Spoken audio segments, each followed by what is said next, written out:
पूरी तैयारियां हैं।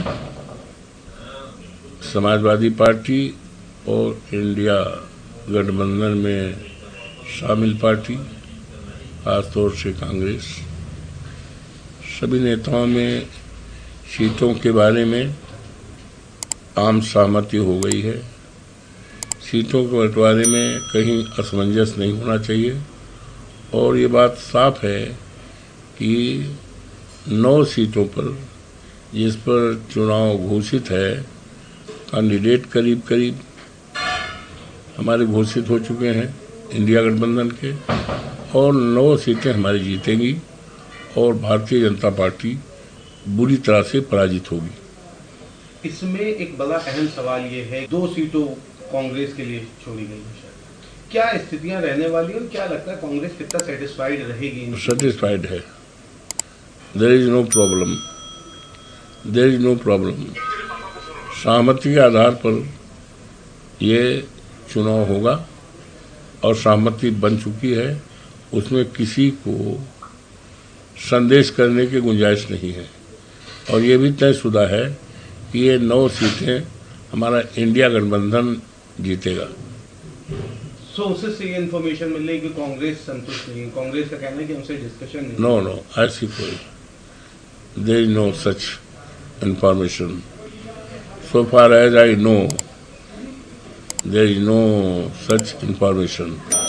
यही है, सब सर्वसम्मत से हो गया है और सभी सर्वसम्मत से चुनाव लड़ेंगे और सर्वसम्मत से चुनाव लड़ने पर समाजवादी पार्टी और इंडिया गठबंधन जीतेगी और भारतीय जनता पार्टी बुरी तरह पराजित होगी। एक बड़ा अहम सवाल है, 9 सीटों पर चीजें विस्तृत रूप से चलेंगी, लेकिन उसमें अभी भी चीजें असमंजस में पड़ी हुई। क्या कुछ स्टेटस है और क्या आप एक्सपेक्ट कर रहे हैं?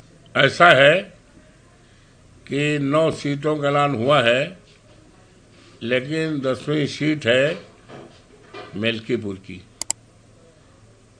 जहां से वहां के देवतुल्य मतदाताओं ने हमें जिताया था। 35,000 वोट से हम जीते थे 12 में, हम जीते 22 में और भारतीय जनता पार्टी हारी।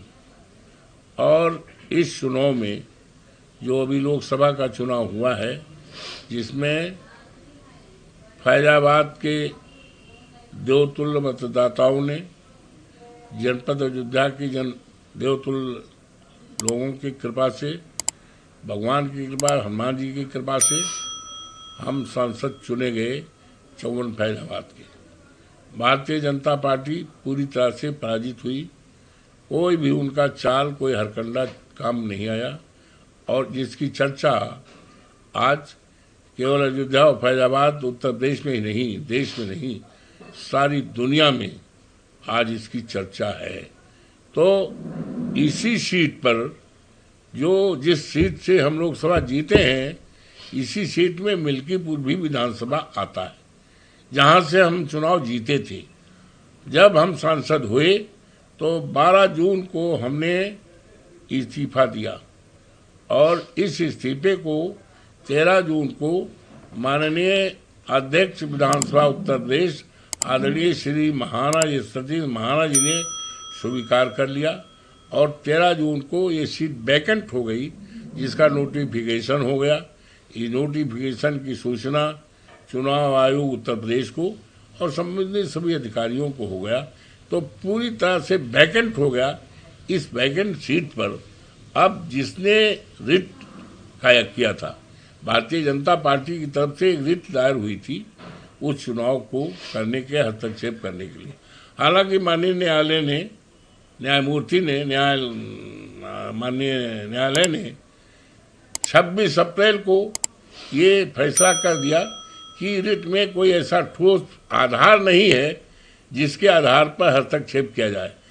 26 अप्रैल को ऐसा कर दिया। खैर, वो रिट चलती रही और इसी बीच में हम चुनाव जीत गए। अब जब चुनाव हम जीत गए तो रिट अपने आप इनफेक्चुअस हो गई। जब इनफेक्चुअस हो गई तो ये मॉरल ड्यूटी थी उस पक्ष को जिसने रिट दायर किया वो पक्ष कोई दूसरा नहीं है, वो पक्ष है भारतीय जनता पार्टी का, जो मुझसे हारा था और अपने को संभावित उम्मीदवार भी इस उपचुनाव में मानता है। अब पता नहीं उसको चुनाव में टिकट मिले कि नहीं, ये भारतीय जनता पार्टी का विषय है। आई एम नथिंग टू से। तो अब जो है उसने उठाया नहीं। अब जब चुनाव हुआ कि 9 को हुआ है, 10वां नहीं है, खलबली मची। तो हालांकि जानबूझ के टाला गया, टालने की नीयत थी, क्योंकि जानते थे, आज भी जानते हैं कि भारतीय जनता पार्टी हारेगी, बुरी तरह हारेगी और समाजवादी पार्टी कई हजार वोट से जीतेगी, एक इतिहास कायम करेगी